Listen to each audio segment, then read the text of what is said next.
Wish you a very good morning everyone. Welcome to IAS Point. This is Deepali.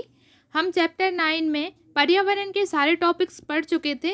उसके बाद हमने धारणीय विकास की डेफिनेशन, धारणीय विकास के बारे में पढ़ा था और धारणीय विकास को हम किस रणनीतियों द्वारा प्राप्त कर सकते हैं ये भी पढ़ चुके हैं. अब हम चैप्टर 9 में लास्ट टॉपिक है हमारा निष्कर्ष. हम इसको पढ़ने वाले हैं और ये हमारा चैप्टर कंप्लीट हो जाएगा. तो इसको स्टार्ट करते हैं. आर्थिक विकास से जिसका लक्ष्य बढ़ती जनसंख्या की आवश्यकताओं की पूर्ति के लिए वस्तु व सेवाओं के उत्पादन को बढ़ाना है, पर्यावरण पर बहुत दबाव पड़ता है. विकास की प्रारंभिक अवस्थाओं में पर्यावरण संसाधनों की मांग पूर्ति से कम थी. अब विश्व के समक्ष पर्यावरण संसाधनों की बढ़ती मांग है, लेकिन उनकी पूर्ति अत्यधिक उपयोग व दुरुपयोग की वजह से सीमित है. धारणीय विकास का लक्ष्य उस प्रकार के विकास का संवर्धन है जो कि पर्यावरण समस्याओं को कम करे और भावी पीढ़ी की आवश्यकताओं की पूर्ति करने की क्षमता से समझौता किए बिना वर्तमान पीढ़ी की ज़रूरतों को पूरा करे. मतलब आर्थिक विकास से हम क्या समझ सकते हैं? आर्थिक विकास एक ऐसा विकास होता है जिसका लक्ष्य क्या होता है? जिसका लक्ष्य है बढ़ती जनसंख्या की आवश्यकताओं की पूर्ति के लिए वस्तुओं व सेवाओं के उत्पादन को बढ़ाना. यानी हम अपनी डेफिनेशन और इजी डेफिनेशन में हम कह सकते हैं कि आर्थिक विकास हम उस विकास को कहते हैं जिसका लक्ष्य क्या है? वस्तु और सेवाओं का उत्पादन को बढ़ाना. यानी आर्थिक विकास वस्तुओं और सेवाओं के उत्पादन को बढ़ाता है. किसके लिए? बढ़ती हुई जनसंख्या की आवश्यकताओं की पूर्ति के लिए. इसे हम आर्थिक विकास कह सकते हैं. पर इस सब से हमारे पर्यावरण पर बहुत दबाव पड़ता है. यानी जो आर्थिक विकास है उसका क्या है अर्थ? वस्तुओं व सेवाओं के उत्पादन को बढ़ाना जनसंख्या की आवश्यकता की पूर्ति के लिए. लेकिन इस सब से हमारे पर्यावरण पर बहुत दबाव पड़ता है. क्या होता है? विकास की प्रारंभिक अवस्थाओं में पर्यावरण संसाधनों की मांग पूर्ति से कम थी. यानी विकास की जो प्रारंभिक अवस्थाएं थी उनमें पर्यावरण संसाधनों की मांग पूर्ति से कम थी. यानी उतनी ज़्यादा पर्यावरण संसाधनों की मांग नहीं की जाती थी जितनी लोगों की पूर्ति होती थी. यानी संसाधन बहुत सारे थे और मांग उतनी ज़्यादा नहीं होती थी. लेकिन अब इसका अपोजिट हो रहा है. अब क्या? संसाधन हमारे यहाँ कम हो गए हैं और जनसंख्या, क्योंकि हमारी पॉपुलेशन जो है वो बहुत ज़्यादा बढ़ गई है, तो हमें संसाधनों की ज़रूरत बहुत है, लेकिन संसाधन में कहीं ना कहीं कमी आ गई है. आगे, अब विश्व के समक्ष पर्यावरण संसाधनों की बढ़ती मांग है. यानी अब विश्व के समक्ष पर्यावरण संसाधनों की ज़्यादा से ज़्यादा मांग की जाने लगी है, लेकिन उनकी पूर्ति अत्यधिक उपयोग व दुरुपयोग की वजह से सीमित है. लेकिन उनकी जो पूर्ति यानी संसाधनों की मांग तो बहुत ज़्यादा करी जा रही है, लेकिन उनकी पूर्ति नहीं हो पा रही है. क्यों नहीं हो पा रही है? क्योंकि हम जो संसाधनों का उपयोग और उनका दुरुपयोग कर रहे हैं. यानी ज़रूरत से ज़्यादा हम संसाधनों का उपयोग कर रहे हैं, है ना, और उनका दुरुपयोग, यानी जहाँ ज़रूरत नहीं है हम वहाँ भी उनका दुरुपयोग, गलत तरीके से उनका यूज़ कर रहे हैं और बहुत ज़्यादा हम संसाधनों पर डिपेंड हो चुके हैं. जिससे क्या हो रहा है? संसाधनों की जितनी मांग हो रही है उनकी पूर्ति अब नहीं हो पा रही है. लेकिन पहले के टाइम में क्या होता था? संसाधन बहुत ज़्यादा होते थे पर उनकी उतनी मांग नहीं की जाती थी और पहले जनसंख्या भी कम थी. तो क्या होता था कि संसाधन की पूर्ति आसानी से हो जाती थी, लेकिन अब नहीं हो पा रही है.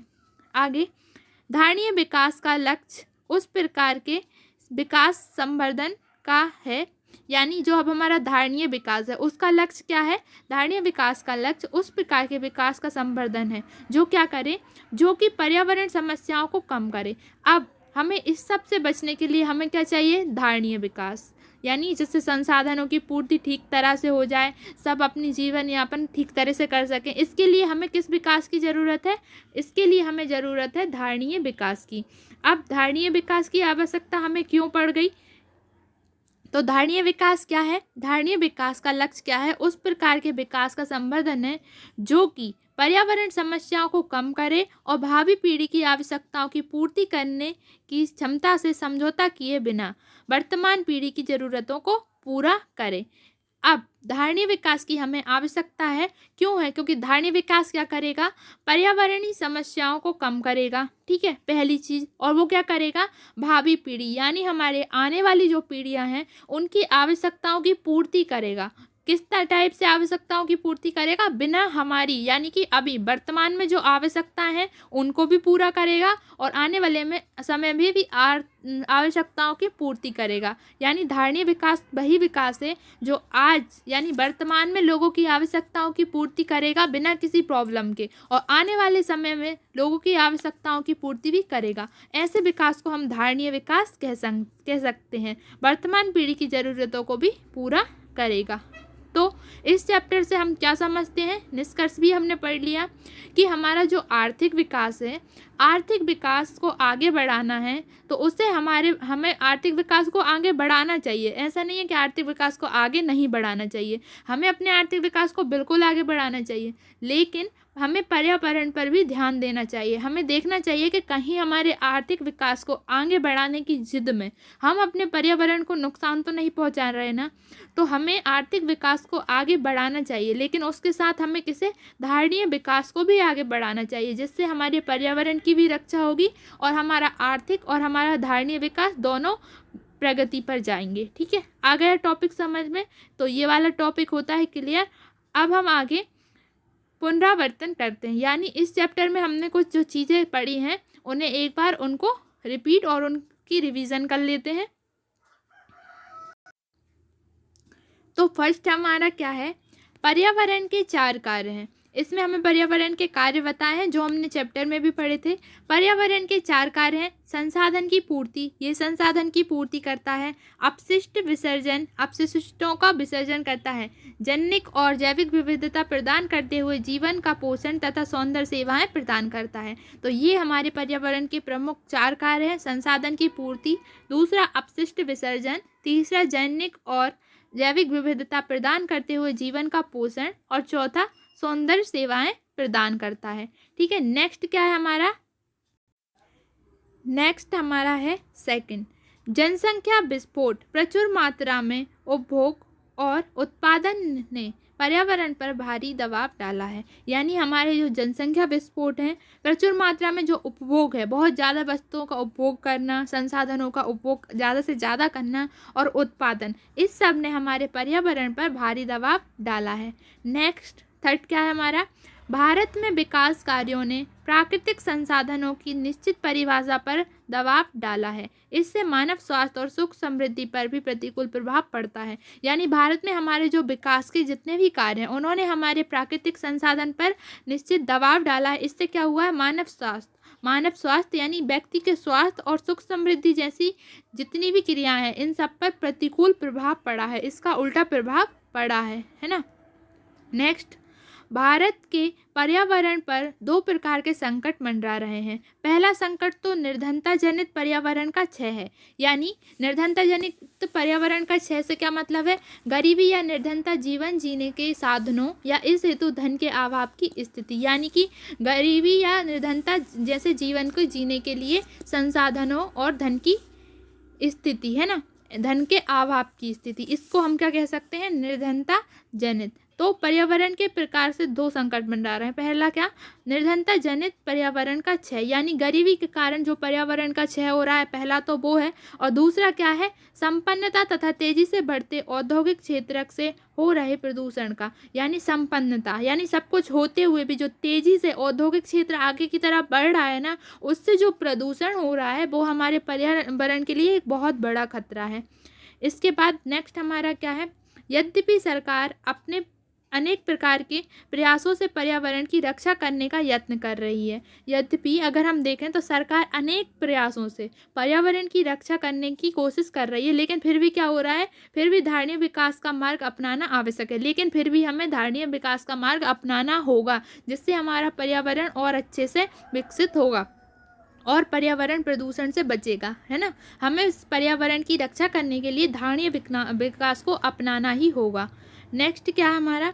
धारणीय विकास का अर्थ वर्तमान पीढ़ी की आवश्यकताओं को इस प्रकार पूरा करना है कि भविष्य की पीढ़ियों को अपनी आवश्यकता पूर्ति करने में किसी बाधा का सामना ना करना पड़े। यानी धारणीय विकास का अर्थ क्या है? वर्तमान पीढ़ी की आवश्यकताओं को इस तरह पूरा करें कि आने वाली पीढ़ियों की आवश्यकताओं की पूरी करने में हमें कोई बाधा ना आए। यानी हम इस तरह से हमारे संसाधनों का यूज़ अभी हम इस तरह से करें कि संसाधन की कमी ना हो आने वाले समय में, और आने वाले समय में भी सारी आवश्यकताओं की पूर्ति अच्छी तरह से हो जाए।